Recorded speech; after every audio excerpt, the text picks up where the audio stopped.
वंशी विभूषितकरान् नवनीरदाभात्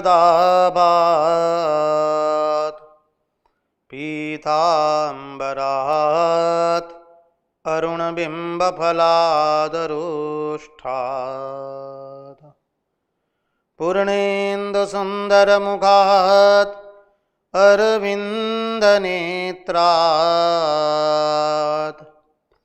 कृष्णात् परं किमपि तत्त्वम् अहं न जाने।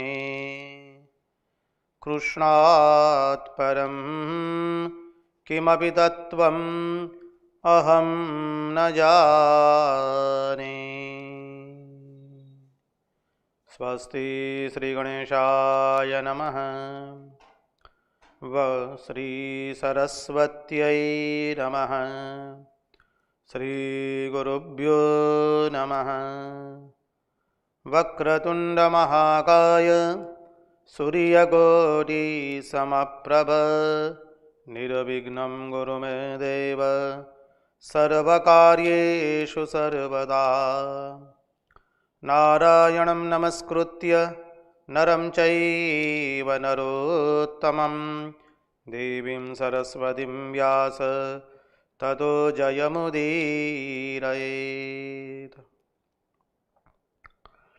नमस्ते शारदे देवी सरस्वती मतिप्रदे वसत्वं मम जिह्वाग्रे सर्वविद्याप्रदा भव। गुरुर्ब्रह्मा गुरुर्विष्णु गुरुर्देवो महेश्वरः गुरुर्साक्षात् परब्रह्म तस्मै श्रीगुरवे नमः। सच्चिदानन्दरूपाय विश्वोत्पत्त्यादिहेतवे तापत्रयविनाशाय श्रीकृष्णाय वयं नुमः। ॐ नमः परमहंसास्वादित चरणकमलचिन्मकरन्दाय भक्तजनमानसनिवासाय श्रीरामचन्द्राय विश्वसर्गविसर्गादि नवलक्षणलक्षितं श्रीकृष्णाख्यं वरं धाम जगद्धाम नमामदत्। ॐ स्थापकाय च धर्मस्य सर्वधर्मस्वरूपिणे अवतारवरिष्ठाय रामकृष्णाय ते नमः। मुगं करोति वाचालं पङ्गुं लङ्घयते गिरिं यत्कृपात्वमहं वन्दे परमानन्दमाधवम्। कृष्णकनैयालाल की जय, भक्तवत्सल भगवान की जय, वृंदावन बिहारी लाल की जय, भगवान श्री राम कृष्ण देव की जय, भागवत भगवान की जय, भागवत भक्त भगवान की जय। ओम नमो भगवते वासुदेवाय। नारायण नारायण नारायण नारायण। सर्वप्रथम हम पूज्यपाद स्वामी आदि भवानंद जी महाराज जी के चरणों में सश्रद्धेय प्रणाम निवेदित करते हैं। तत्पश्चात रामकृष्ण आश्रम राजकोट के अध्यक्ष पूज्यपाद स्वामी निखिलेश्वरानंद जी महाराज जी के चरणों में सश्रद्धेय प्रणाम निवेदित करते हैं। उपस्थित पूज्यपाद प्रभु सेवानंद जी महाराज एवं अन्यान्य सभी सन्यासी महात्माओं एवं विरक्तों के चरणों में सश्रद्धेय प्रणाम निवेदित करते हैं। और इस दृश्य श्राव्य माध्यम से जो कोई भी इस भागवत रसामृत का रसपान कर रहा है, उन सब के हृदय में निवासित उस अनंत अखंड अविनाशी परब्रह्म परमात्मा को मुहुर मुहुर वंदन करके आइए हम भागवत रसामृत के रस सागर में अवगाहन करें।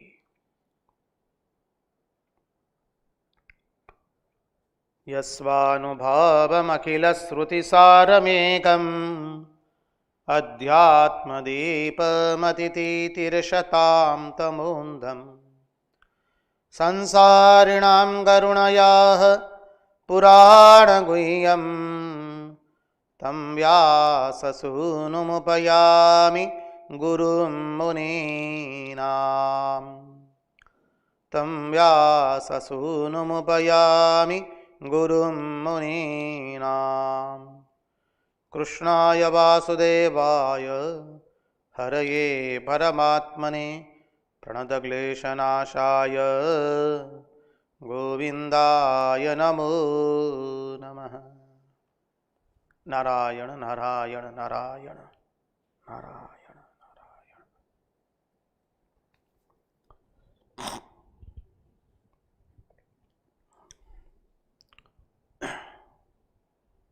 एक जिज्ञासु ने जिज्ञासा व्यक्त की है, हम जब ध्यान करने बैठते हैं, उपासना करने बैठते हैं, तो बोले व्यर्थ विचार आते हैं, उसको हम भगवान के चिंतन में लगा करके उसको हम काट देते हैं। जिज्ञासु का कहना है, हम ध्यान करते हैं तो हमारा मन कुछ क्षण के लिए भगवान में लगता है, और कुछ व्यर्थ जब विचार आते हैं तो भगवत चिंतन से हम उसको काटने का प्रयास करते हैं। अच्छी बात है, मन भगवान में लग रहा है, अच्छी बात है। जिज्ञासु ने जिज्ञासा व्यक्त की, क्या उसी को मन को वश में करने का कहेंगे इसको? जी ना। मन का वश में होना क्या है? जो हमने कल चिंतन किया है, न बाहर में कुछ रहा न भीतर में कुछ रहा। कल जो चिंतन किया था, कृपा करके आप अपनी स्मृति पटल पर ले आइए। बाहर विषय आ गए, आंखों के सामने विषय है खुली आंख से, लेकिन मन विषय में प्रवृत्त नहीं हो रहा है। मन केवल बाहर विषयों को देखकर प्रवृत्त नहीं हो रहा है, उतना ही नहीं, भीतर में भी अब मन में कोई विचार नहीं उठ रहे हैं। प्रपंच के भीतर में भी हमने वासनाओं का खुराक बंद कर दिया है, मन को देना।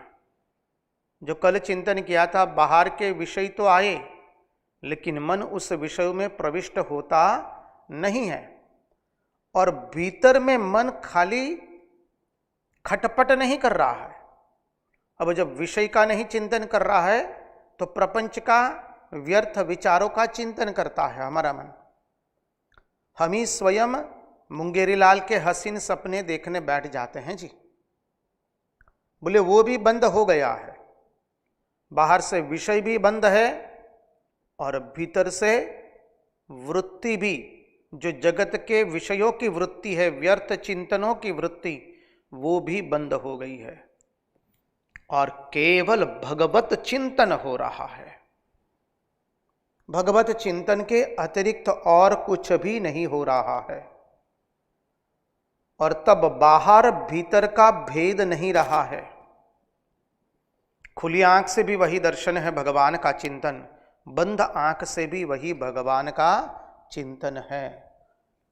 शास्त्र, गुरु प्रदत्त परंपरा, आचार्य, महात्मा लोग, यह स्थिति जब आती है, उसी को ही मन को वश में करने का कहते हैं, अन्यथा नहीं। हमारा मन कभी भगवान में लगता है और कभी हमने विचारों को काटा, अच्छी बात है, वो भिन्न भिन्न सोपान है जी।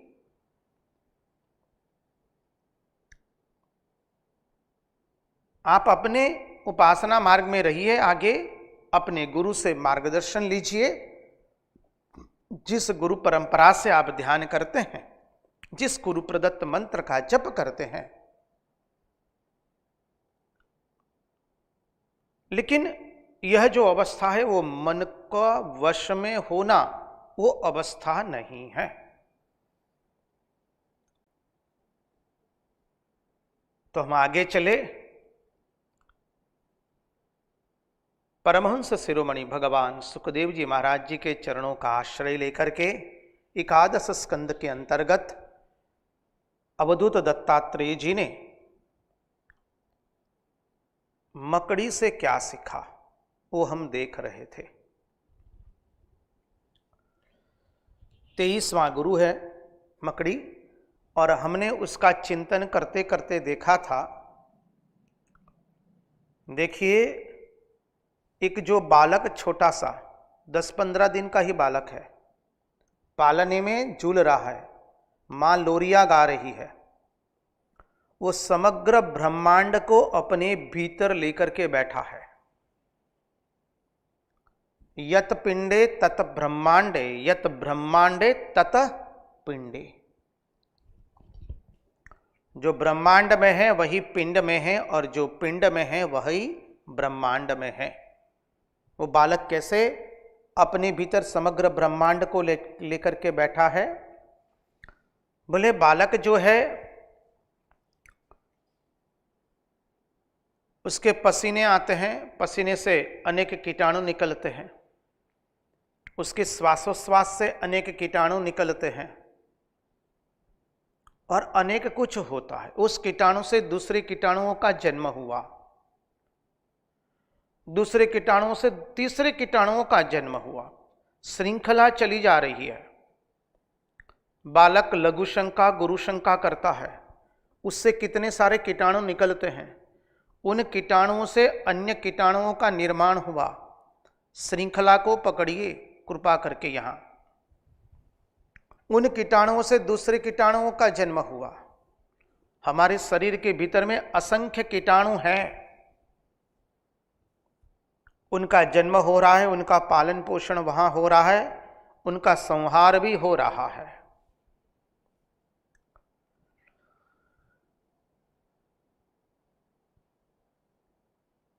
तो एक बालक जो है समग्र ब्रह्मांड को अपने भीतर में लेकर के बैठा है।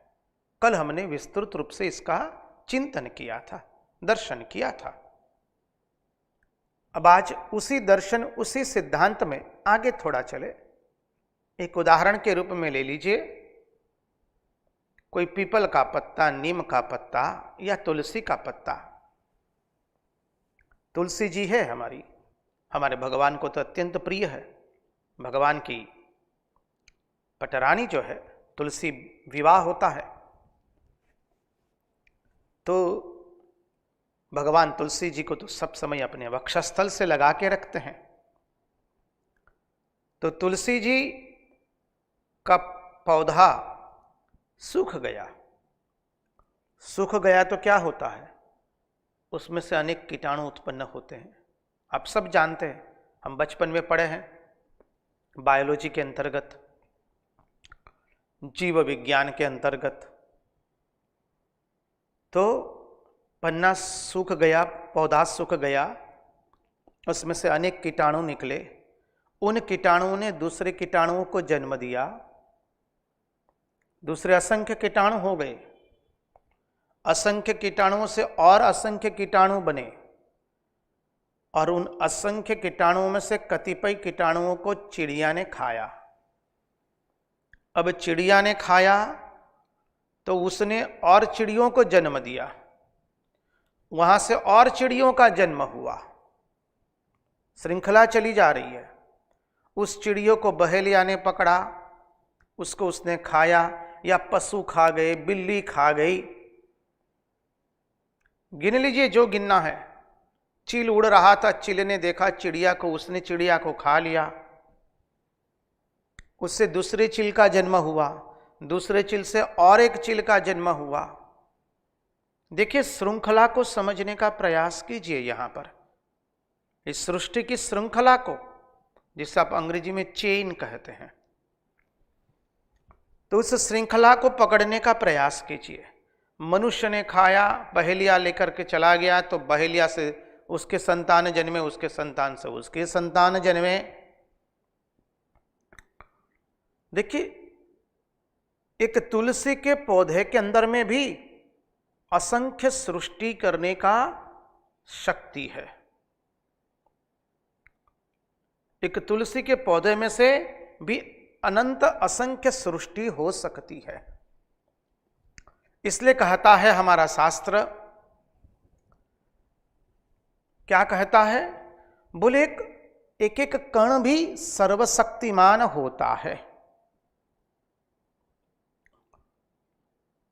और यही माया का खेल है। कहां एक छोटा सा तुलसी जी का पौधा, और कहां से वो सृष्टि की श्रृंखला चली है, अनेक जीव उत्पन्न हो गए। इस प्रकार से हम यदि चिंतन करेंगे तो हमारे चिंतन उस सारांश पर आएगा, तात्पर्य पर आवेगा कि काल जो है वो प्रवाह रूप से नित्य है। काल जो है वो प्रवाह रूप से नित्य है। बात सही है। आपके माँ बाबूजी, उनके माँ बाबूजी, उनके माँ बाबूजी, उनके माँ बाबूजी, ले लीजिए, कहां तक जाएंगे? जहां तक जा सके जाइए। पाएंगे क्या? काल जो है प्रवाह रूप से नित्य है। बोले महाराज, लेकिन जब प्रलय होता है तो सब कुछ परमात्मा में विलीन हो जाता है। बात बहुत अच्छी कही।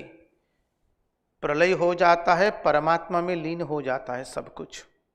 भागवत का प्रथम श्लोक, जन्माद्यस्य यतोऽन्वयादितरतश्चार्थेष्वभिज्ञ स्वराट तेने ब्रह्म हृदाय आदि कवये मुह्यन्ति यत्सूरयः तेजो वारी मृदाम यथा विनिमयो यत्र त्रिसर्गो मृषा धामना स्वेन सदा निरस्तकुहकं सत्यम परम धीमहि।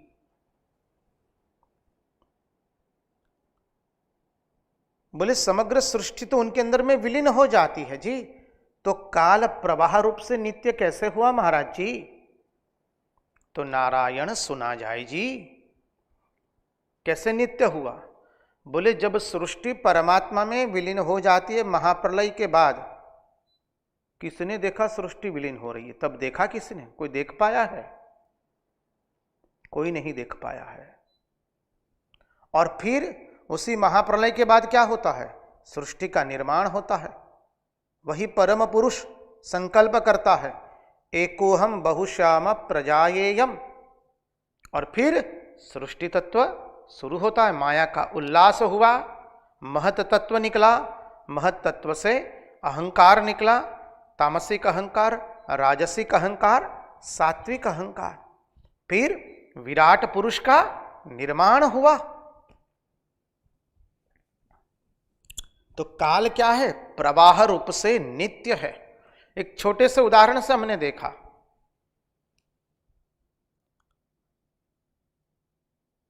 देखिए सर्वेस्मिन सर्वम एक सिद्धांत है, सर्व में सब कुछ है,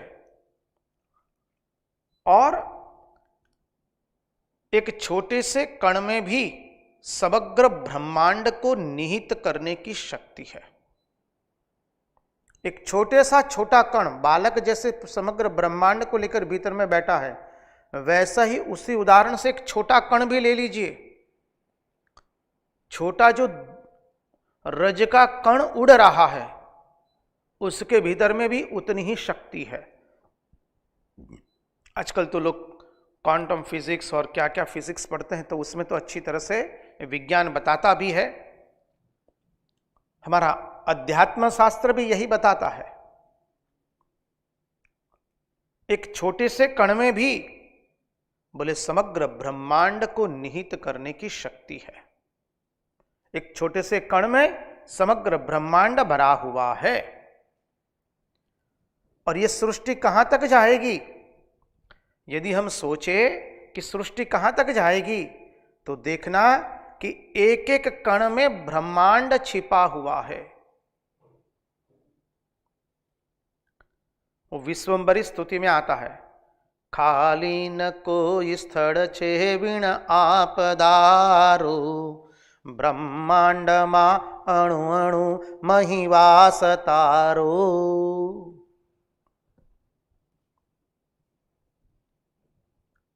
मां, आपके बिना इस सृष्टि में ऐसी कोई जगह खाली नहीं है, हो ही नहीं सकती है जहां आपका निवास स्थान न हो। आपके बिना वो कोई स्थान ऐसा हो ही नहीं सकता है। ब्रह्मांड के अणु अणु में भी तुम्हारा ही वास है। खाली न कोई स्थल छे विण आपदारो। ब्रह्मांड मा अणु अणु मही वास तारो। विश्वंभरी अखिल विश्वतणी जनेता। विद्याधरी वदन मावसजो विधाता। दुर्बुद्धि ने दूर करी सदबुद्धि आपो। मां पाहि ओम भगवती भव दुख कापो। रंगवदूत महाराज लिखते हैं, पूज्यपाद रंगवदूत महाराज, आकाशे आकाशवत बधे हूं ज साक्षात। आकाशे आकाशवत, जहां कहीं भी हमारी नजर गई, जहां कहीं भी कुछ भी देखा हमने, आकाश के अंदर में केवल प्रभु आप ही है। आकाश अर्थात अवकाश। आकाश का अर्थ यहां पर ऊपर के नीले रंग का नहीं करना है। अवकाश, इथर, इसलिए कहा आकाश आकाशवत बदे हूं ज साक्षात। तो कहते देखो ये पूरा माया का खेल है। इस सृष्टि कहां तक जाएगी, यदि हम यह सोचेंगे तो देखना होगा कि एक एक कण में समग्र ब्रह्मांड भरा हुआ है। ये माया का खेल है, त्रिगुणात्मिका माया। इसलिए कहा नारायण की माया से जो काल की कलना है, नारायण की माया के कारण ही काल उत्पन्न हुआ है। काल कहां आया? जहां माया का उल्लास हुआ, जहां संकल्प हुआ। क्या संकल्प हुआ? एको हम बहुश्याम प्रजायेयम। यह जब संकल्प हो गया तो क्या हो गया? तुरंत माया का उल्लास हुआ। बस माया का उल्लास हुआ तो काल का निर्माण हो गया। देश काल वस्तु का निर्माण हुआ। तो बोले नारायण की कृपा से ही अंत में काल का विनाश भी हो जाता है। ये माया जो है फिर से नारायण में समा जाती है। इसलिए कहा माया अनादि है पर अनंत नहीं है, क्योंकि नारायण के भीतर में ही माया है। इसलिए माया अनादि है पर अनंत नहीं है। अनंत क्यों नहीं है? आप कहेंगे महाराज ये तो सीधा साधा नियम है, जो अनादि है होता है वह स्वतः ही अनंत हो जाता है। बात सही है, जो अनादि है वह स्वयं स्वतः अनंत होता है। माया अनादि अवश्य है, परंतु जब ज्ञान हो जाता है तो माया कट जाती है। बाद में ये तीन गुण हमें विक्षेप नहीं करते हैं। ये नानात्व दिखाई देता नहीं है। कर्तृत्व भोक्तृत्व का मटियामेट बन हो जाता है। अहमता ममता रहती नहीं है। इसलिए कहा कि माया अनादि है पर अनंत नहीं है। इसलिए देखिए, थोड़ा ध्यान एकाग्र करके रखेंगे हम लोग तो हम सबको ये दर्शन में थोड़ा आनंद आवेगा। एक एक कण भी सर्वशक्तिमान होता है। एक छोटा सा रज का कण भी, उसके अंदर में अद्भुत शक्ति निहित है। भौतिक विज्ञान के अंदर में हम सब लोग ये सीखें, फिजिकल साइंस में 10वीं 12वीं में आता था। हम तो 30-40 साल पहले की बात कर रहे हैं, 30 साल पहले की मिनिमम। 35 साल गिन लीजिए, जो भी हो। अब कौन सी कक्षा में आता है हमको कोई अनुभव नहीं है, लेकिन आपने पढ़ा है, हम सब लोग पढ़े हैं, हम सब लोगों ने समाचार पत्रों से भी सुना है। ये तो सामान्य ज्ञान के भीतर में आ जाता है। तो एक एक कण भी सर्वशक्तिमान होता है। क्यों सर्वशक्तिमान है? अब अध्यात्म दृष्टि से देखें, क्योंकि प्रत्येक कण ईश्वर स्वरूप है। खाली न कोई स्थल छे विण आपदारो, ब्रह्मांड मा अणु अणु महिवास तारो। एक भी स्थल, एक भी कण, एक भी जगह उनके बिना हो ही नहीं सकती है। परम पुरुष कैसा है? अनुगत है, अनुवृत है, अनुस्यूत है। केवल मनुष्य, पशु, पक्षी, कीट, वनस्पति, वृक्ष, लताएं, पुष्प, समुद्र, सरिता, पहाड़, उसमें ही नहीं है, प्रत्येक कण कण में। उस कण में जो ईश्वरता छिपी हुई है, वही ईश्वरता क्या करता है? वही कण फैला करके कभी ब्रह्मांड बन जाता है। जो छोटा कण है जिसके अंदर में ईश्वरता छुपी हुई है, वही कण फैला करके उसमें से ही ब्रह्मांड हो जाता है, पूरा समग्र ब्रह्मांड। और वही कण समग्र ब्रह्मांड को निगल करके वापस छोटा सा कण बन जाता है। उसी कण में से कोटि कोटि चीजें निकलेगी, और उसी कण में कोटि कोटि चीजें समा जाएगी। उदाहरण के स्वरूप समझना है तो ले लीजिए, वटवृक्ष का छोटा सा बीज होता है, लेकिन उसमें कितना बड़ा वटवृक्ष समाहित है। जल के एक बूंद बुंदे में से पूरे मनुष्य का निर्माण हो जाता है। यही सिद्धांत है यहां पर। एक बीज छोटा है, छोटा सा बीज है, लेकिन उसके अंदर में कितना बड़ा वटवृक्ष समाया हुआ है। उसी तरह से एक छोटे से कण के अंदर में समग्र ब्रह्मांड समाया हुआ है। वह कण कैसा है? बोले अनादि काल से चला आ रहा है। सृष्टि की उत्पत्ति कब हुई कोई नहीं कह सकता है, भगवान ने गीता में कह दिया। इस सृष्टि अनादि काल से चल रही है, क्योंकि सर्जन और प्रलय गति, प्रत्येक गति वर्तुलाकार गति है। इसलिए जब वर्तुलाकार गति है तो कहां से शुरू हुई, कहां अंत हुई, ये कोई बता नहीं सकता है। Each and every motion is in a circular form. प्रत्येक गति वर्तुलाकार है, तो वह कण अनादि काल से चला आ रहा है और प्रवाह रूप से नित्य चलेगा। इसलिए महात्मा लोग इस अद्भुत सिद्धांत को समझाते हैं।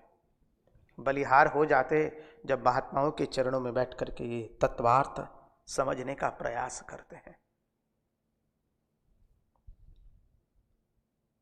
इसलिए कहा कि सर्वशक्तिमान ईश्वर जो है वो केवल प्रातिभासिक रूप से या पारमार्थिक रूप से सत्य नहीं है, वरन व्यावहारिक रूप से भी एक एक कण में वह छिपा हुआ है। ऐसा मत समझिए सर्वशक्तिमान ईश्वर केवल प्रातिभासिक रूप से और मानी पारमार्थिक दृष्टि से एक एक कण में छिपा हुआ है। बोले जी ना, वो व्यावहारिक दृष्टि से भी प्रत्येक कण में छिपा हुआ है। हर देश में तू, हर वेश में तू, तेरे नाम अनेक तू एक ही है। यह रंग भूमि विश्वधरा, हर खेल में मेल में तू ही तू है। सागर से उठा बादल बनकर, बादल से गिरा जल होकर, फिर नहर बना नदिया गहरी, तेरे भिन्न प्रकार तू एक ही है। हर देश में तू, हर वेश में तू। देख लीजिए, इसलिए कहा, भागवत कहता है इसी श्लोक में, एक एवाद्वितीयो भूतात्मा धारो अखिलाश्रय। अखिल का आश्रय वही है, वह तो सजातीय विजातीय स्वगत भेद से शून्य है, उसमें कोई भेद नहीं है। सजातीयता का, विजातीयता का या स्वगत भेद, तीन भेद है वेदांत की दृष्टि से। सजातीय विजातीय स्वगत भेद, उसमें वो कोई भेद नहीं है, वो तो अपरिच्छिन्न है, उसमें कोई भेद नहीं है। वो प्रदर्शित करने के लिए वेदांत ने शब्द प्रयोग किया, सजातीय विजातीय स्वगत भेद शून्य हो गया। और क्या हुआ? बोले स्वमहिम ने प्रतिष्ठित, अपनी महिमा में प्रतिष्ठित हुआ। क्या सुंदर तत्वार्थ है, अपनी महिमा में प्रतिष्ठित हो गया। वह देश में नहीं है। बोले तो फिर क्या है? बोले वह देश में नहीं है, वो तो सबका आश्रय है,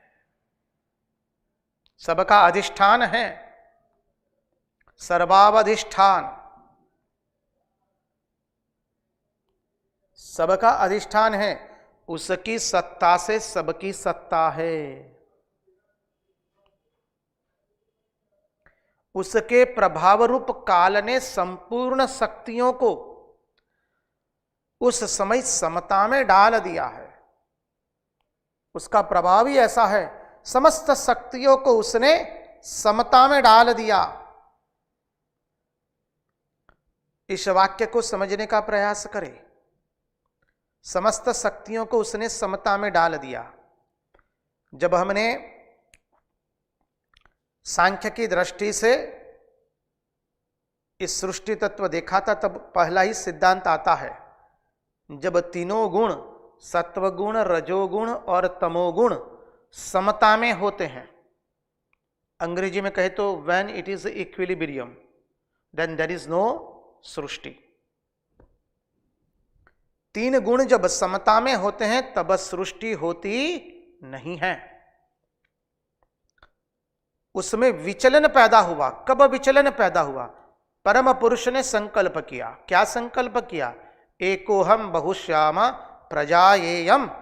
और जहां संकल्प किया विचलन हुआ, बस सृष्टि तत्व शुरू हो गया, माया का उल्लास हुआ, महत्त्व हुआ, अहंकार आदि हुआ और विराट पुरुष का निर्माण हुआ। वैसे ही प्रलय, स्वामी विवेकानंद वैज्ञानिक भाषा से हमको बहुत सुंदर तरीके से समझा देते हैं प्रलय की यह बात भी।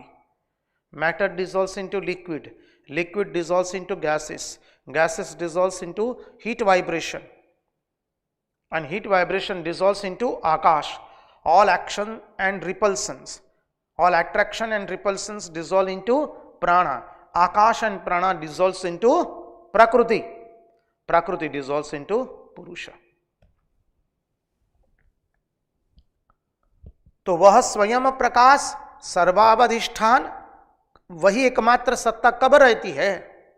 बोले उसके प्रभाव रूप काल ने संपूर्ण शक्तियों को जब उस समता में डाल दिया। काल ने सभी शक्तियों को समता में डाल दिया, बस अब कुछ नहीं। सर्जन हुआ, प्रलय भी हो गया, and everything is settle down. इसलिए आगे के श्लोक में कहते हैं, आशा करते हैं यहां पर समझने में कोई इतनी कठिनाई हम लोगों को महसूस नहीं होगी। कालेनात्मनानुभावेन साम्यम नितासु शक्तिषु सत्वादिश्वादिपुरुषः प्रधान पुरुषेश्वरः परावराणां परमास्ते कैवल्य संगीतः केवलानुभवानंद संदोहो निरुपाधिकः।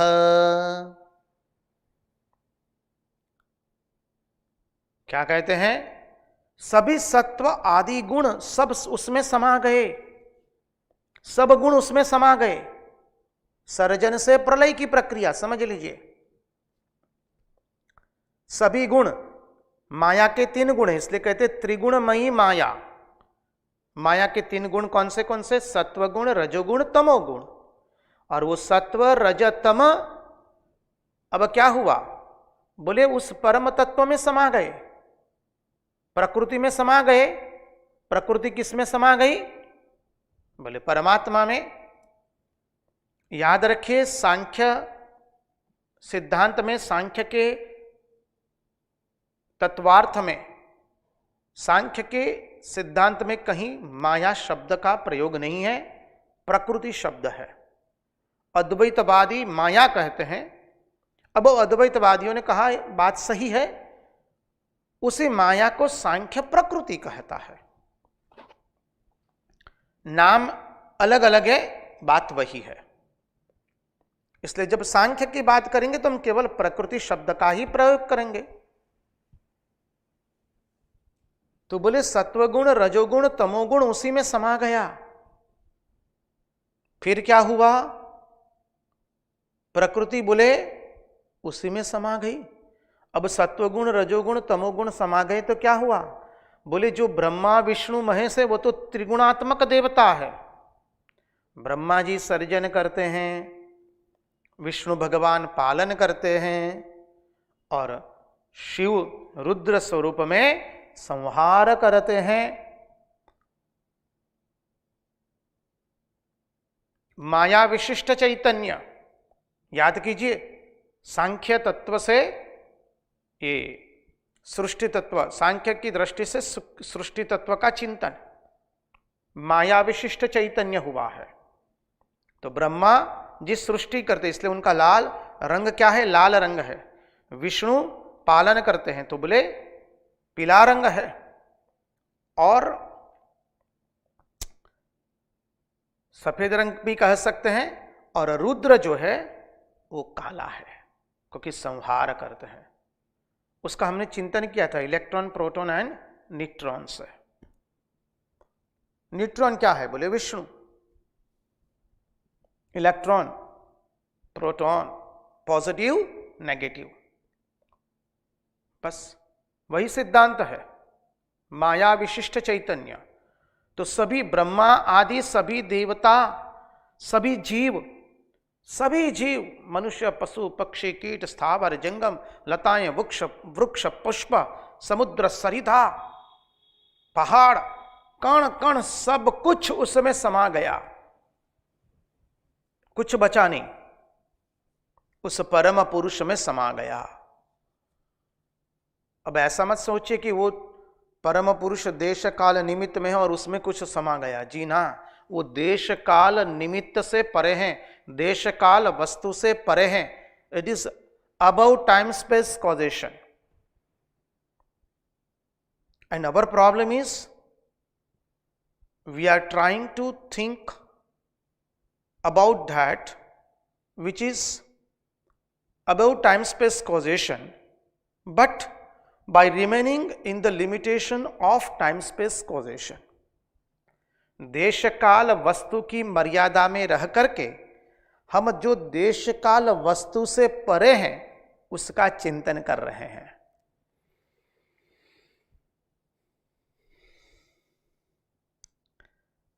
तो चले आगे के चिंतन में। तो बोले ब्रह्मा आदि देवता सब उसमें समा गए, सभी जीव, स्थावर, जंगम, सब कुछ उस परम तत्व में समा गया, और ऐसे कैवल्य संज्ञा को प्राप्त होता है। कैवल्य संज्ञा केवल एक। इस गए पहले सद भी नहीं था, असद भी नहीं, ना सदीय सुक्त का हिंदी अनुवाद। आकाश भी नहीं, वायु भी नहीं, कुछ भी नहीं था, कोई उपाधि नहीं। जब वो देश काल निमित्त से परे चला गया तो उसकी कोई उपाधि नहीं है। अभी सारी उपाधियां उसकी शांत हो गई। माया विशिष्ट चैतन्य नहीं है, ना वो ब्रह्मा है, न विष्णु है, न रुद्र है, न माया है, न प्रकृति है, न एक में से अनेक बना है, कुछ भी नहीं। इवोल्यूशन से अभी इनवॉल्यूशन हो गया पूर्ण रूप से, सर्जन से प्रलय, कोई उपाधि नहीं, सारी उपाधियां सब शांत हो गई, मिट गई,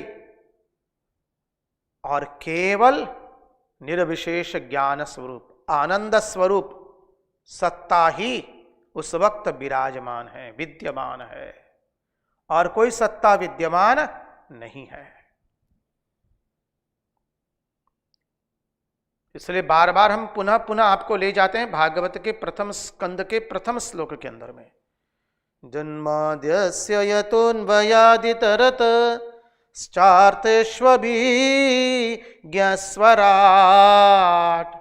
जन्म आदि अस्य, जन्माद्यस्य, यतोऽन्वय, यत अन्वय, अन्वय एवं व्यतिरेक की दृष्टि से, यतोऽन्वय दितरतश्चार्थेष्वभिज्ञस्वराट्।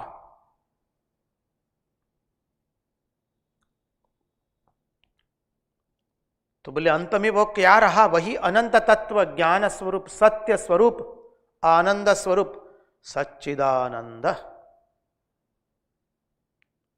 वही जब सृष्टि का प्रारंभ होता है, अब ये प्रलय देख लिया, महाप्रलय हो गया, अंत में क्या हुआ? वही परम तत्व बचा जो देश काल निमित्त से परे हैं, जिसमें सारी सृष्टि समा गई है।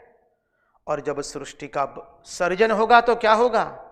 एको हम बहुश्याम प्रजाएयम संकल्प हुआ तो क्या हुआ? माया का उल्लास हुआ, महत तत्व निकला, महत तत्व से अहंकार, अहंकार से तीन भाग पड़े। Don't think like a mathematical calculation, you know, it is Swamiji, it is one step after another, one step after another. It is not like that. ऐसा नहीं है कि एक पद के बाद दूसरा पद आता है, दूसरे पद के बाद तीसरा पद आता है, एक क्षण में सर्व शुरू हुआ एक साथ। ये तो हम समझने के लिए इसको एक पद के माध्यम से समझने का प्रयास करते हैं। एक माया के उल्लास में फिर से संगति लगा लीजिए। दसम स्कंद में ब्रह्मा जी जब ग्वाल बालों और गायों बछड़ों का अपहरण करके ले जाते हैं तो भगवान ने क्या किया है? एक क्षण में नहीं, उससे भी कहने के लिए वो तो एक क्षण है, निमेष मात्र में, एकदम जैसे सृष्टि, निमेष, पलक, एक पलक मात्र में। इसलिए कहते हैं स्मरण मात्र संतुष्टाय,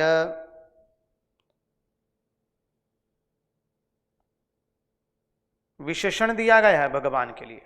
निमेष के अंदर में भगवान ने सृष्टि आरंभ कर दी। जैसे गोप बालक थे वैसे के वैसे गोप बालक बन गए, वो वस्त्र वैसे, लठियां वैसे, सब कुछ ऐसे, गाये बछड़े सब एक क्षण के अंदर में। ब्रह्मा जी अब तो हरण करके कहीं छुपा भी रखे, उसके पहले तो जैसे थे वैसे। ब्रह्मा जी आकर देखते कि सब वैसा का वैसा ही चल रहा है। तो उस परम पुरुष ने जब संकल्प किया, एको हम बहुश्याम प्रजाएयम, माया का उल्लास हुआ और वही सृष्टि का प्रारंभ हुआ। इक्विलिब्रियम डिस्टर्ब हो गया, संतुलन खो बैठे, सत्व रजस तमस, उसका संतुलन विचलित हो गया। तो सृष्टि प्रारंभ हुई और अपने केवल आत्मा रूप अनुभव द्वारा त्रिगुणात्मिका माया को क्षुब्ध किया। क्षुब्ध किया मानी विचलन किया। भगवान ने विचलन कैसे हुआ? संकल्प किया, संकल्प किया, इसलिए क्या हुआ? माया का उल्लास हुआ। उल्लास से महत्त्व की रचना महतत्व से अहंकार, अहंकार के 3 विभाग, तामसिक अहंकार, राजसिक अहंकार, सात्विक अहंकार। तामसिक अहंकार से पंच महाभूत और पंच तन्मात्रा है, राजसिक अहंकार से पंच ज्ञानेन्द्रिया, पंच कर्मेंद्रियां, सात्विक अहंकार से मन बुद्धि चित्त अहंकार और उसके अधिष्ठान देवता प्रकट हुए। ऐसा करके 24 तत्व हो गए, पंच महाभूत, पंच तन्मात्राएं, पंच ज्ञानेन्द्रिया, पंच कर्मेंद्रिया और मन बुद्धि चित्त अहंकार 24 हो गए। 5 4 20 और 4 मन बुद्धि चित्त अहंकार और 25वां प्राण तत्व उसमें प्रवेश किया। और जैसे प्रवेश किया स्तोत्र की रचना हो गई, विराट पुरुष का उद्गम हुआ। सहस्र शीर्षा पुरुषः सहस्राक्ष सहस्रपात् सबमिं विश्वतो वृत्वा अत्यतिष्ठत् दशांगुलम् पुरुष एवेदगं सर्वं यद्भूतं यच्च भव्यम् उदामृतत्वस्येषानः।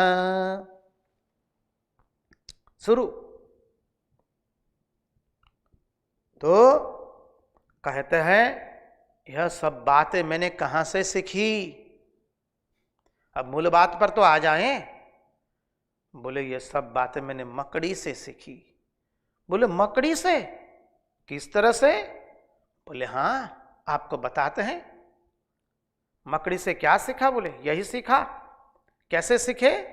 बोले यथोर्नार्भि हृदयार्दूर्णाम संत्यत्य वक्त्रतः तया विरत्य भूयस्ताम ग्रसत्येवं महेश्वर। क्या कहा? बोले मकड़ी क्या करती है? मकड़ी अपने मुंह में से उगल करके अपना जाला बनाती है। मकड़ी, स्पाइडर जिसे आप लोग अंग्रेजी में कहते हैं, गुजराती में आपने जेने करोड़ियो कही है। तो वह मकड़ी, हिंदी में मकड़ी बोलते हैं। तो मकड़ी क्या करती है? अपने मुंह में से उगल करके जाले का निर्माण करती है और उसमें घूमती रहती है, खूब घूमती है और खेलती है। और उस मकड़ी के अंदर में असंख्य कीटाणु आकर के, जंतु आकर गिर जाते हैं उस मकड़ी के अंदर में। जाल है ना, बस उसमें फंस जाते हैं और मकड़ी द्रुत वेग कर से जाकर के उसको खा लेती है। उसमें मच्छर गिरता है, मक्खियां गिरती है, कीट गिरते हैं, बस फंस जाते हैं। वह देखकर वो द्रुत वेग से दौड़ करके बस फंसे हुए कीड़े को खा जाती है। बोले बस। और फिर जब उसका काम बन जाता है तो जो जाल उसने बिछाई, अपने में से ही जाल निकाली उसने, और उस जाल का वो अपने में ही निरोध कर लेती है। जब काम बन गया तो सारा का सारा जाल उसने अपने मुंह में समेट लिया। इसी प्रकार यह जो परमात्मा है, यह अपने मुंह से, अपने भीतर में से सृष्टि का निर्माण करते हैं और सृष्टि स्थिति और विनाश करके फिर अपने स्वयं के भीतर में इस सृष्टि को रख देते हैं। इसलिए कहा नारायण में से सृष्टि निकली है, नारायण में सृष्टि है और नारायण में सृष्टि का विलय हो जाता है। भागवत का प्रतिपाद्य विषय यह सृष्टि भगवान में से निकली है और भगवान में समा जाती है, इसलिए भगवान में ही है। ये श्रीमद् भागवत का प्रतिपाद्य विषय है। इसलिए कहा कि जन्माद्यस्य यतोन्वयाद् इतरतश्चार्थेष्व विज्ञस्वराट्।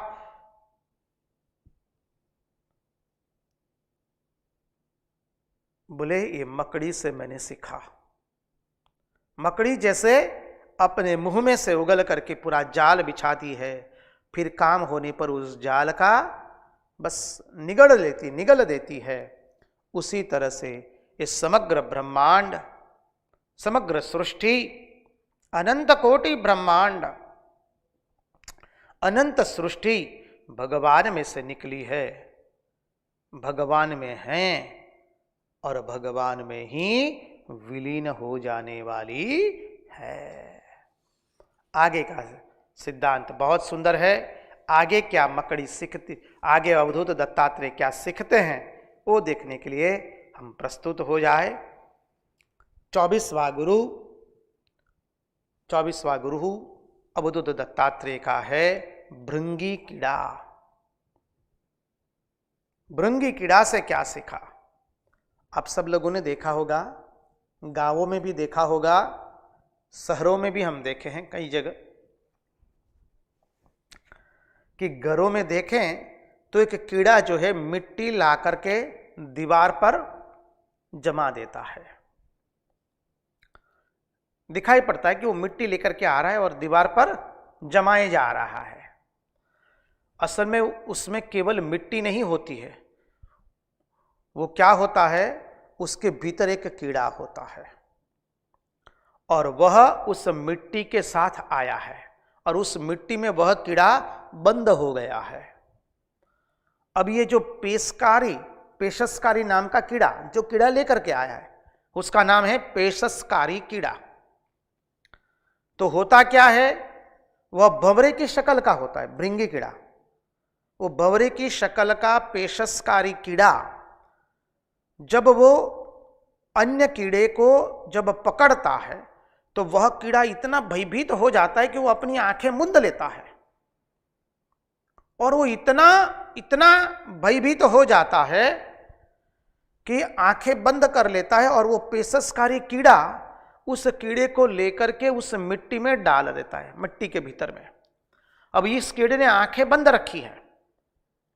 अब वो कीड़ा इतना इस पेशसकारी भृंगी कीड़ा का चिंतन करता है, जब धीरे धीरे वो मिट्टी गिर जाती है तो वो जो छोटा कीड़ा था वो अब भृंगी कीड़ा बन करके बाहर निकल गया।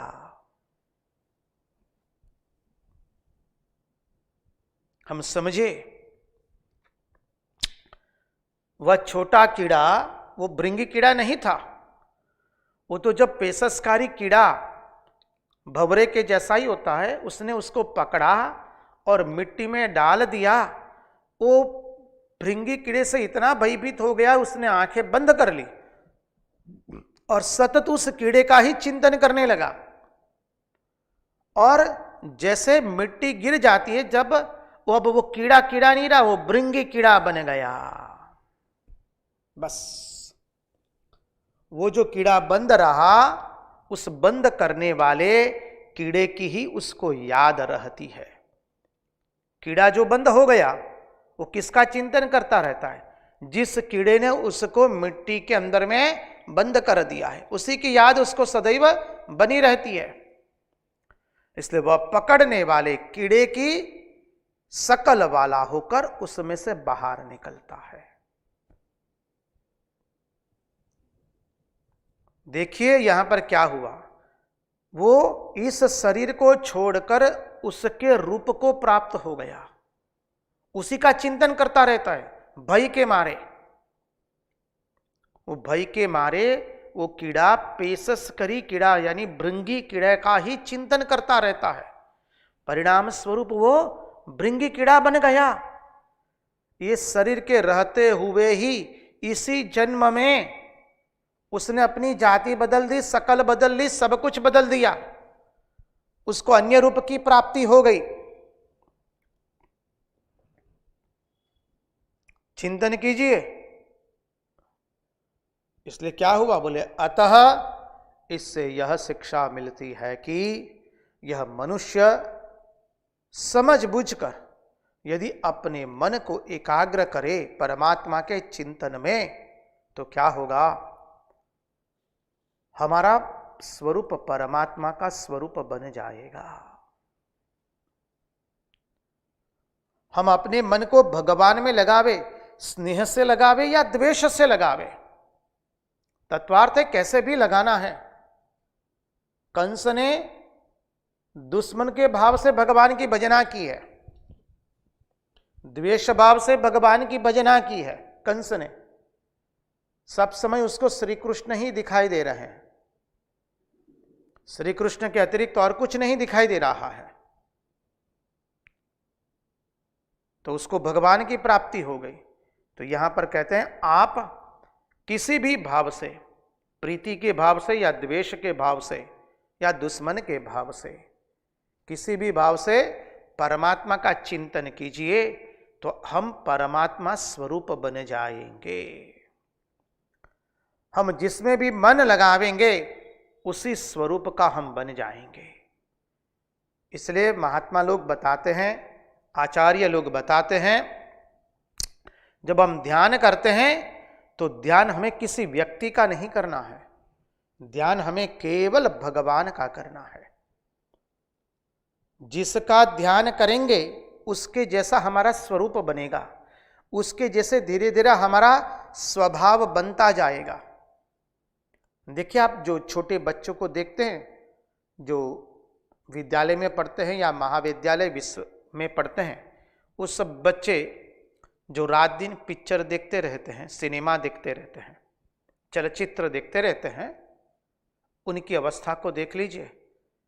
उनकी रहनी सहनी, उनके बोलने का ढंग, कपड़े पहनने का ढंग, कंघी करने का ढंग, सब कुछ उस अभिनेता एवं अभिनेत्रियों के जैसे हो गया। क्यों? क्योंकि रात दिन उसका वो चिंतन करते रहते हैं। देखिए, इसलिए चलचित्र नहीं देखा जाता है, क्योंकि जिसको देखेंगे उसके जैसा हम बन जाएंगे।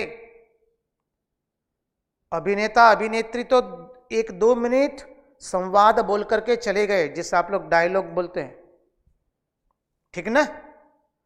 लेकिन वो सिनेमा देख करके, चलचित्र देख करके हमारे नवयुवान और बच्चे नवयुवान तो छोड़ दीजिए, आधेड़ की उम्र के स्त्री पुरुष भी उस संवाद को याद करके सारा जीवन उसको बोलते रहते हैं। अब आप तय कर लीजिए बुद्धिमान कौन है।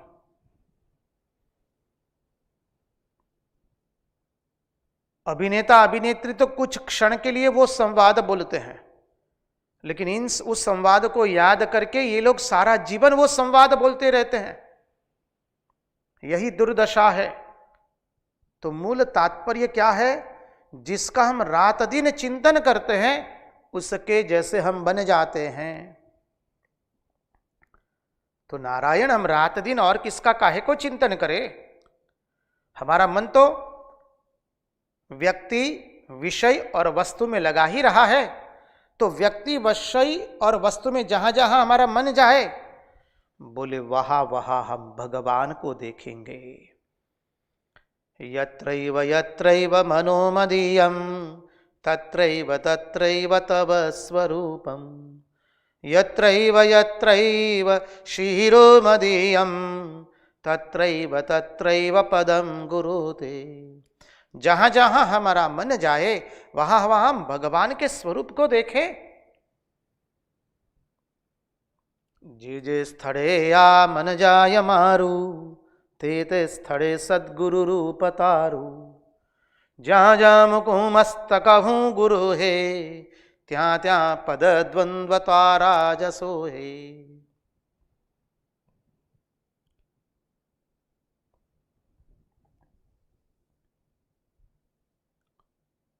जहां जहां हम अपना नेत्र से जो जो कुछ देखे, हे प्रभु हम आपके स्वरूप को ही देखे। आदर्श वह है हमारा, वो हमारा गंतव्य स्थान है। और उस गंतव्य स्थान को प्राप्त करने के लिए हम रात दिन उसी का चिंतन करते रहेंगे तो धीरे धीरे हमारे स्वरूप बदलने लगेगा। हम ध्यान यदि भगवान श्री रामकृष्ण देव का करते हैं, त्रैमूर्ति का करते हैं, श्री राम, श्री कृष्ण, शिव जी, दुर्गा, अंबा, काली, शिव जो भी हैं आपके इष्ट, उनका करते हैं तो धीरे धीरे हमारा स्वभाव उनके जैसा बनने लगेगा। हमारे शरीर में भी परिवर्तन आवेगा, अवश्य आवेगा। तो कहते हैं हम जिसमें मन लगावेंगे उसके जैसा हमारा मन हो जाएगा, उसके जैसा हमारा रूप बन जाएगा। श्री रामकृष्ण देव को देख लीजिए, कितनी एकाग्रता।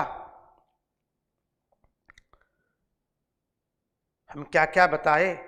हनुमत भाव से श्री रामकृष्ण देव ने साधना की, श्री रामकृष्ण देव की जीवनी में पढ़ लीजिए। और हम तो आप सब लोगों से अनुरोध करेंगे, आंग्ल भाषा में यदि पढ़ सकते हैं तो लीला प्रसंग का सुंदर सहज सरल भाषा में, आंग्ल भाषा में अनुवाद किया है चेतनानंद जी महाराज के द्वारा। पूज्यपाद चेतनानंद जी महाराज ने एक अद्भुत कार्य किया है। वो माँ के ऊपर में भी बहुत सुंदर उनकी जीवनी है, Shri Ramakrishna and his divine play. माँ के ऊपर में भी है Shri Sarada Devi and her divine play. आंग्ल भाषा में बहुत सुंदर सरल भाषा में अनुवाद किया है। डिक्शनरी इतनी आपको रिफर करने की आवश्यकता नहीं पड़ेगी। वाक्य भी छोटे छोटे हैं, पढ़ने में भी आसान रहेगा। भाषा भी अत्यंत lucid, language is very lucid, easy and simple. और यदि आप अपनी मातृभाषा में लीला प्रसंग का भाषांतर पढ़ते हैं, बहुत ही सुंदर है। गुजराती में पढ़िए, मराठी में पढ़िए, तेलुगु में पढ़िए, कन्नड़ा में पढ़िए, मराठी में पढ़िए। बंग भाषा में तो मूलतः तो बंग भाषा में ही लिखा गया है स्वामी शारदानंद जी महाराज जी के द्वारा।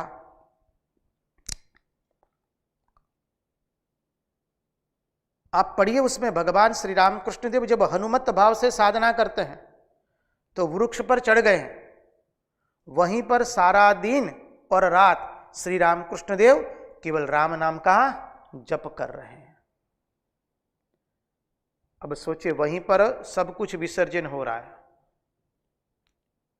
मलमूत्र विसर्जन भी वहीं हो रहा है। और इतनी साधना की, मन कितना एकाग्र हुआ सोचिए। उनकी रीढ़ की हड्डी थोड़ी बढ़ गई। हनुमान जी का तो पुछ निकलता है, कंदमूल फल खाके रहने लगे। जब राधा भाव से साधना करने लगे तो क्या हो गया, ठाकुर का बायां पांव पहले गिरने लगा। ठाकुर के हाव भाव बदल गए। क्या हुआ वो पढ़िए, रामकृष्ण लीला प्रसंग में कितना अद्भुत लिखा है। कितनी एकाग्रता, कितना शुद्ध मन। तो कहते हैं, हम जिसमें मन लगाएंगे, जिसका चिंतन करेंगे, उसके जैसा हमारा मन हो जाएगा, उसके जैसा हमारा स्वरूप हो जाएगा। इसलिए कहा कि मन को भगवत चिंतन में लगाओ, भगवत स्वरूप में लगाओ। दिन रात अहरनिश हम भगवान का स्मरण करते रहे। इसलिए आगे वर्णन आता है कि जब भक्त लोग भगवान का ध्यान करते हैं तो उनका अंतःकरण कृष्णावतार, रमाकार, भगवदाकार हो जाता है। अंतःकरण कृष्णाकार बन जाता है। हमारी वृत्तियां कृष्णाकार बन जाती है। उसी चिंतन में आगे हम प्रवेश करेंगे। उसके पहले महाराज जी से नम्र निवेदन, एक सुंदर भजन का हमें रसास्वाद करावे।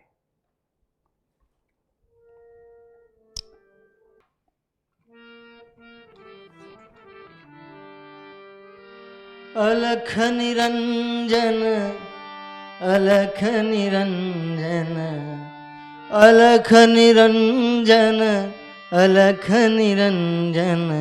जय गुरुदत्त जय गिरनारी। अलख निरंजन, अलख निरंजन, अलख निरंजन। जय गुरुदत्त जय गिरनारी। अलख निरंजन, अलख निरंजन। जय गुरुदत्त जय गिरनारी। अलख निरंजन, अलख निरंजन। जय गुरुदत्त बोलो गिरनारी।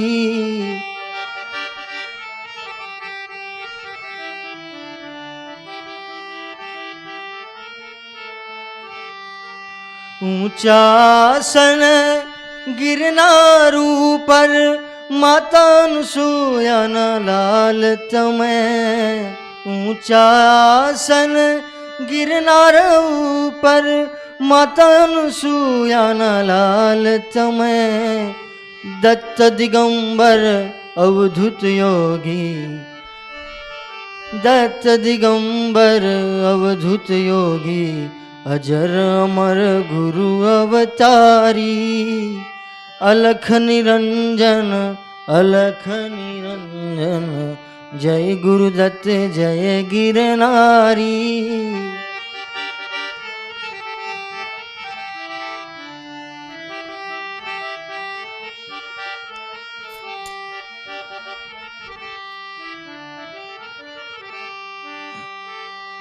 धूणा जखे जा सिद्ध संतोना, रिधि सिद्धि ना भंडारी, धूणा जखे जा सिद्ध संतोना, रिधि सिद्धि ना भंडारी, नवनाथ ने सिद्ध 84, नवनाथ ने सिद्ध 84, गर्वो दातार गिरनारी, अलख निरंजन अलख निरंजन, जय गुरुदत्त जय गिरनारी, अलख निरंजन अलख निरंजन, जय गुरुदत्त जय गिरनारी।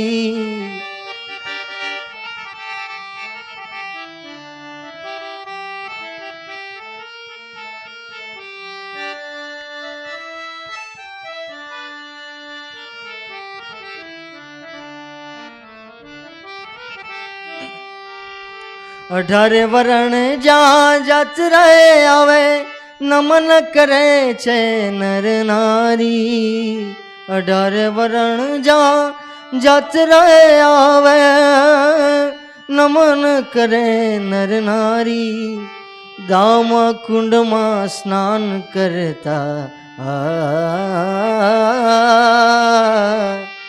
दाम कुंड में स्नान करता, पापी थाय पावनकारी, अलख निरंजन अलख निरंजन, जय गुरुदत्त बोलो गिरनारी, अलख निरंजन अलख निरंजन, अलख निरंजन अलख निरंजन, अलख निरंजन।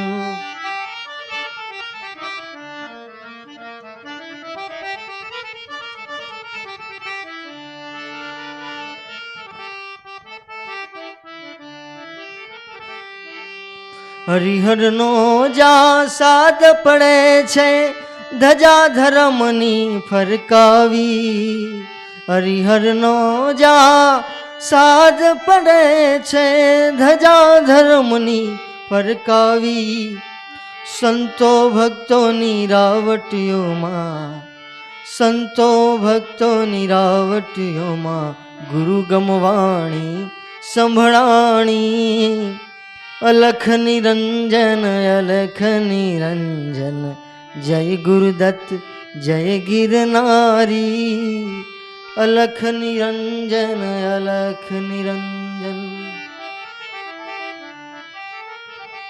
ऊंचा आसन गिरनार ऊपर,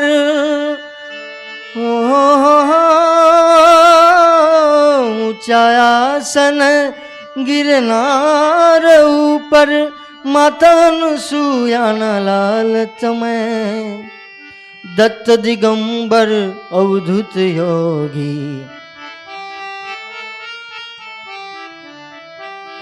दत्त दिगंबर अवधूत योगी, अजर अमर गुरु अवतारी, अलख निरंजन अलख निरंजन, अलख निरंजन अलख निरंजन, जय गुरुदत्त बोलो गिरनारी, अलख निरंजन अलख निरंजन, अलख निरंजन। कृष्ण कन्हैया लाल की जय। तो आइए तो चिंतन में हम आगे चले। देखिए श्रीमद् भागवत के चतुर्थ स्कंद के अंदर में पुरंजनोपाख्यान आता है। उसमें जो पुरंजन था वो अपनी पत्नी का चिंतन करते करते मर गया। पुरंजन अपनी पत्नी का ध्यान किया और ध्यान करते करते वो मर गया। मरने के समय अपनी पत्नी का चिंतन करते करते मर गया। तो दूसरे जन्म में वो नारी हो गया। समझिए। और हमने देखा है भागवत के अंदर में ही जड़ भरत के आख्यान में, जड़ भरत जी ऋषभदेव के पुत्र भरत जी, जिनके नाम से भरतवर्ष हमारा देश का नाम भारत पड़ा। पहले तो वो अजनाब नाम से प्रख्यात था। जड़ मानी भरत जी, ऋषभदेव के पुत्र भरत जी के नाम से हमारे राष्ट्र का नाम भारत पड़ा है। भा अर्थात ज्ञान, ज्ञान में जो रत है उसका नाम है भारत। तो वह भरत जी जब राजपाट का त्याग करके वन में कुटिया में तपस्या कर रहे थे, तब क्या हुआ, उन्होंने देखा एक हिरणी का बच्चा गंडकी नदी में बहा जा रहा है। उनको दया आई, उन्होंने बच्चे को बचा लिया और बच्चे की सेवा में इतने नियुक्त हो गए। बच्चे से, हिरणी के बच्चे से इतना लाड़ प्रेम हो गया, ममता अहमता ममता हो गई। वो हिरणी का बच्चा तो बड़ा होके भाग गया, चला गया, लेकिन वह उसी का ध्यान करते रहे। तो दूसरे जन्म में उनको हरिण का बच्चा बनना पड़ा, हरिण के रूप में आना पड़ा। अब देखिए यहां पर राजा भरत राजा ने जो अद्भुत साधन किया था, विवेक किया था, विचार किया था, उनका साधन भजन नष्ट नहीं हुआ है। भगवान जो कहते हैं गीता में, न मे भक्त प्रणश्यति, मेरे भक्त का कभी विनाश नहीं होता है। अर्जुन ने भगवान को प्रश्न किया कि साधक साधना करते करते और अपने गंतव्य स्थान को प्राप्त करने से पहले बीच में ही यदि साधक का शरीर चला जाए तो प्रभु उसकी क्या गति होगी। भगवान ने कहा कि अर्जुन, जहां से उसकी साधना रुकी है वहीं से उसकी साधना शुरू होगी। तो भरत राजा तो महान ज्ञानी थे, विवेकवान पुरुष थे। एक माया का ऐसा आवरण आया, परिणाम स्वरूप वो हरिण के बच्चे के मोह में पड़ गए। मोह में पड़े, मान लिया, दूसरे जन्म में हरिण बनना पड़ा, वो भी माना, लेकिन किया हुआ साधन भजन व्यर्थ नहीं गया है। वो मानव, हम सब लोग इसके ऊपर ध्यान अवश्य दे। उन्होंने जो साधन भजन किया था, परिणाम स्वरूप जब हरिण बने तो लीली घास नहीं खा रहे हैं, अब सूखे पेड़ के पौधों को खा रहे हैं, क्योंकि कहीं लीली घास खा करके उनको लीली घास से आसक्ति हो गई तो फिर वापस जन्म मरण के चक्कर में गिरना पड़ेगा। विवेक वैसा का वैसा जागृत रहा है। इसलिए कहा कि भगवान नाम स्मरण, भगवान के प्रति जो विवेक जगा है वो कभी नष्ट होता नहीं। हमारा साधन कभी नष्ट होने वाला नहीं है। तो बोले हरिण का बच्चा बने फिर भी उनका विवेक नष्ट नहीं हुआ है। फिर ब्राह्मण के कुल में जन्म हुआ, वहां तो पहले से कुछ नहीं बोल रहे, बस हमको कुछ बोलना ही नहीं है। जब कोई कुछ खिला दे तब खा लेते हैं, जब कोई कुछ पहना दे तो पहन लेते हैं, वरना अपनी मस्ती में गुम रहे हैं, यज्ञोपवीत हो गए, कुछ नहीं बोल पा रहे। लोगों ने नाम ही दे दिया, भरत नाम दिया था, बोले ये जड़ के जैसा है, इसलिए उसका नाम हो गया जड़ भरत। और जाके जब ज्ञान खुले, कब बोले, जब राजा अपनी पालकी में जा रहे थे और जब पालकी डगमगने लगी और राजा ने डांटा, तब महात्मा जड़ भरत जी अद्भुत उपदेश करते हैं। तो यही बात याद रखिए। भागवत के श्रीमद् भागवत महापुराण के द्वितीय स्कंद में आता है, इस जन्म में जो मातृरूपा नारी शरीर जिसको मिला है, वो पूर्व जन्म में पुरुष के अर्थात प्रभु का शरीर उनको मिला था। पुरुष का शरीर अर्थात प्रभु का शरीर मिला था। अब जब उनकी मृत्यु हुई, तब उनको अपनी भार्या का चिंतन इतना हुआ कि इस जन्म में फिर मातृरूपा नारी का शरीर उनको प्राप्त हो गया। और इस जन्म में जो पुरुष है, प्रभु लोग है, वो पूर्व जन्म में मातृरूपा नारी थे।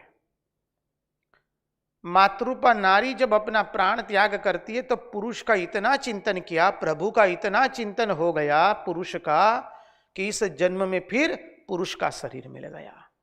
इसी तरह से शरीर की अदला बदली होती है। पुरंजन पुरंजनी का चिंतन करते करते मर गया तो दूसरे जन्म में नारी बना। फिर वो तो अभिज्ञात आता है। विदर्भ देश के राजा के साथ ब्याह हुआ, 9 कन्याएं हुई, नवदा भक्ति, और राजा मर गया। वो राजा के पीछे सती होने जाती है, तब अभिज्ञात आता है और अभिज्ञात कहता है, तुम किसकी भार्या हो, किसका पति हो, याद करो अपने पूर्व जन्म को। और अभिज्ञात सब याद करवाता है, सब दिखाता है, कौन किसकी भार्या, कौन किसका पति। न मृत्युर्न शंका न मे जाति भेद, पिता नैव मे नैव माता न जन्म, न बंधुर्न मित्रं गुरुर्नैव शिष्यः, चिदानन्दरूपः शिवोऽहं शिवोऽहम्। अभिज्ञात कौन है? स्वयं भगवान। अभिज्ञाता सहस्रांशुर्विधाता कृतलक्षणः, गभस्तिनेमि सत्त्वस्थ सिंहो भूतमहेश्वरः।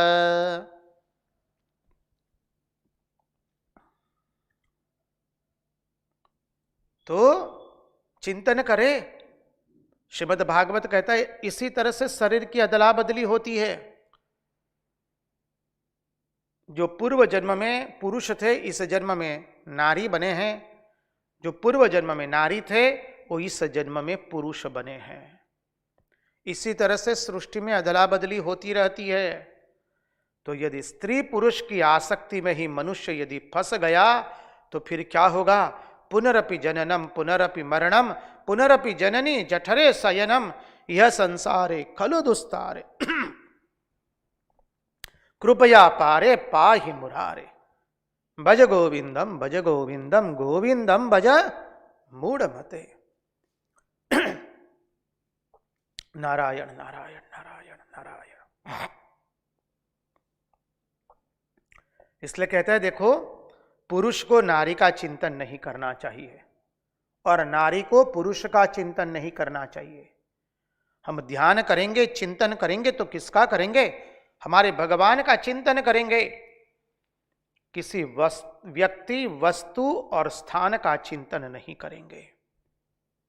इसलिए देखिए आगे भी आ गया, कल ही हमने चिंतन किया था। बोले एकाकी रहना चाहिए साधक को। साधक यदि एकाकी न रहा और दूसरे साधकों के साथ जुड़ गया तो क्या हुआ? बोले गुरु भाई गुरु बहन के चक्कर में पड़ गया। आखिर में चिंतन किसका हुआ? बोले भगवान का चिंतन छूट करके उन्हीं लोगों का चिंतन हो रहा है। क्या अन्य किसी का चिंतन करने आए हैं हम? क्या हमारे मन को हमें देखना है कि वो हमारा मन किसका चिंतन कर रहा है? व्यक्ति का, विषय का, या वस्तु का, स्थान का। इसलिए कहा कि पुरुष और नारी दोनों को ही एक दूसरे का चिंतन नहीं करना है, नहीं तो फिर वही विशालाक्षी के वमल में गिर जाएंगे हम। तो बोले अब क्या करना है? बोले दोनों को मिल करके भगवान का चिंतन करना है। गृहे गृहे गो पवदु कदम्बा सर्वे मिलित्वा समवाप्य योगम पुण्यानि नामानि पठन्ति नित्यं गोविंद दामोदर माधवेति। बोले अतः अपने मन को ईश्वर में लगाओ, और अपने मन को जिसमें लगाएंगे हमारा मन वही बन जाएगा। अब आगे के गुरु 25वां गुरु अवधूत दत्तात्रेय जी कहते हैं कि मैंने मेरे शरीर को ही बनाया। 25वां गुरु, हमारे पास समय बहुत कम है। 25वां गुरु लगेगा तो हम कल उसका चिंतन करेंगे। उसके पहले आइए जो मकड़ी, इसके पहले मकड़ी से सीखे। ये जो हम सीख रहे हैं कहां से सीखे हैं? बोले अवधूत दत्तात्रेय जी ने सीखा भृंगी कीड़े से। भृंगी कीड़ा, बोले वो कीट भृंगी कीड़ा का चिंतन करते करते भृंगी कीड़ा बन गया। उसके पहले हमने देखा आज कि मकड़ी से क्या सीखा। मकड़ी जैसे अपने मुंह में से जाल को फैलाती है और उस जाल के अंदर में मानी मच्छर कीट आदि फंस जाते हैं और उनको वो खा लेती है। काम होने के बाद वो जाला अपने आप में निगल लेती है। बोले यह मैंने मकड़ी से सीखा। इस परमात्मा का सृष्टि तत्व मैंने मकड़ी से सीखा। उसका थोड़ा चिंतन कर ले। कहते हैं देखिए भगवान माया की सृष्टि करके इस सृष्टि का निर्माण करते हैं, और जब कार्य खत्म हो जाता है तो सृष्टि का लय कर देते हैं। भगवान की माया दैवी एषा गुणमयी मम माया दुरत्यया मामेव ये प्रपद्यन्ते माया मेताम तरन्ति ते। भगवान नारायण ने सृष्टि का निर्माण कैसे किया? बोले माया के आश्रय से, माया का सहायता लेकर के। बोले माया को अपने अंग पर खेलने दिया, लेकिन स्वयं वो माया से अलिप्त रहे हैं। माया भगवान में है, लेकिन भगवान को कुछ नहीं कर सकती है वो माया। हमने उदाहरण देखा था, जैसे सर्प के अंदर में विष है, लेकिन वो विष सर्प को कोई नुकसान नहीं कर सकता है। वैसे माया भगवान में ही है, पर भगवान को वो माया नहीं लग सकती है। दूसरा उदाहरण देखें तो आकाश में जो है वो धुएं से आच्छादित हो जाता है। आकाश धुएं से आच्छादित होने पर भी धुआं जो है वो आकाश को स्पर्श नहीं कर सकता है। ठीक उसी तरह से धुआं कहां दिखता है? बोले आकाश में, लेकिन धुआं आकाश को स्पर्श नहीं कर सकता है।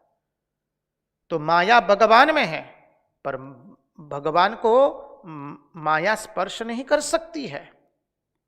दूसरा उदाहरण ले तो कमल का पुष्प जो है वो जल में रहता है, लेकिन वो जल कमल के पंखुड़ी को स्पर्श कर सकता नहीं है। जल कमल की पंखुड़ी को गीला कर सकता नहीं है। वैसे ही नारायण स्वयं माया के द्वारा इस सृष्टि का निर्माण करते हैं, लेकिन माया जो है वो नारायण को स्पर्श कर सकती नहीं है। नारायण माया से अलिप्त रहते हैं। तो सृष्टि कैसे होती है? कौन से गुण से? रजोगुण से।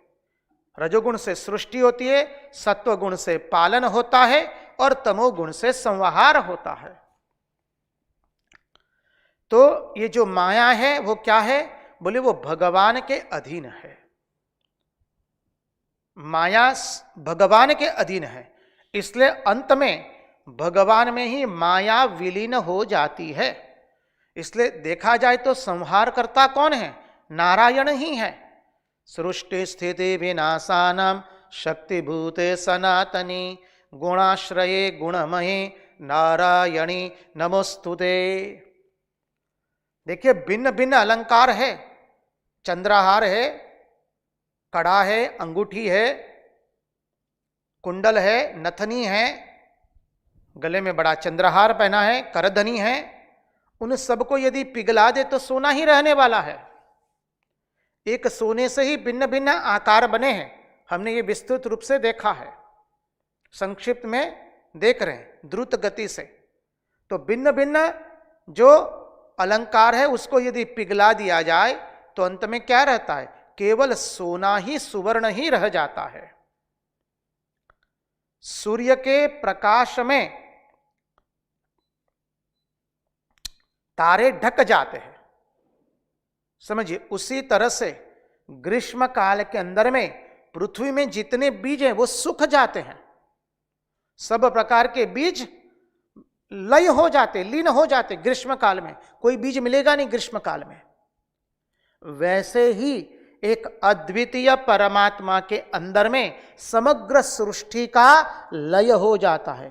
ये सृष्टि परमात्मा में से निकली, परमात्मा में पोषित हो रही है और समय आने पर वो परमात्मा में ही लय हो जाती है। इसलिए इस सृष्टि के कर्ता, नियंता एवं संहारकर्ता कौन हुए? बोले केवल परमात्मा ही हुए। इसलिए कहा कि प्रकृति को लीन करके, प्रकृति को लीन किया, किसमें किया? स्वयं में किया।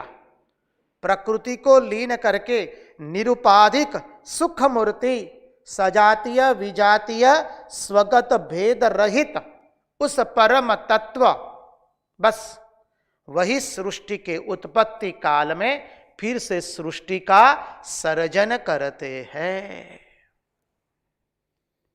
जिसने सृष्टि का संहार किया, विलय किया, वही फिर पुनः सृष्टि का सर्जन करते हैं। किसमें करते हैं? स्वयं में ही, माया के द्वारा।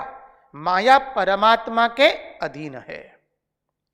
तो स्वयं की माया का स्वयं काल की सत्ता से वो अवलोकन करते हैं भगवान। जब माया से सृष्टि का निर्माण हुआ तो भगवान ने क्या किया? स्वयं की माया का स्वयं काल की सत्ता से अवलोकन करते हैं। इसलिए कहा ना, भगवान कहते हैं कालोस्मिन, मैं काल हूं। इसलिए माया में विचलन किया, क्षोभ उत्पन्न किया, तीनों गुणों में क्षोभ उत्पन्न किया, विचलन किया। तब क्या हुआ? सृष्टि तत्व का निर्माण हुआ। तो बोले माया में विचलन करके सृष्टि का निर्माण किया, बस महत्तत्व हुआ। महत्तत्व से 3 अहंकार, 3 अहंकार से 24 तत्व, 25वां तत्व प्राण जुटा और सृष्टि का निर्माण हुआ। और अंत में शरीर के अंदर में षड विकार उत्पन्न किए। अस्ति जायते वर्धते विपरिणमते अपक्षीयते एवं नश्यति। और उन्होंने क्या किया? वासना को बिछा करके अनेक योनियों का निर्माण किया। 84 लाख योनि बनाई भगवान ने। वासना का जाल बिछा करके अनेक योनियों में जन्म दिलाती है। और उस माया का भगवान को भय नहीं है। सर्प को विष का भय नहीं है, क्योंकि सर्प विष के अंदर में है। वैसे भगवान को माया का भय नहीं है, क्योंकि भगवान, माया भगवान में है। बस अब भगवान कहते हैं जब ज्ञान सूर्योदय उदय होता है तब ये माया का लोप हो जाता है। जैसे ज्ञान रूपी सूर्योदय हुआ और माया का विनाश हो गया, वैसे ही यहां पर अवधूत दत्तात्रेय जी यदु राजा को कहते हैं, हे राजन, अपने ज्ञान सूर्य का उदय करो और इस माया के भ्रम को तोड़ो। और अब आगे का चिंतन करेंगे कल कि अवधूत दत्तात्रेय जी ने अपने स्वयं के शरीर को ही कैसे गुरु बनाया। आज उन्हीं की वाणी उन्हीं के चरणों में समर्पित करते हुए, भगवान से प्रार्थना करते हुए, प्रभु हमारे मन की मति, गति और रति आपके चरणों में बनी रहे। कृष्ण कन्हैया लाल की जय। भक्तवत्सल भगवान की जय, वृंदावन बिहारी लाल की जय, द्वारिकाधीश की जय, सब संतन की जय, सब भक्तन की जय। ओम नमः पार्वती पतये हर हर महादेव हर।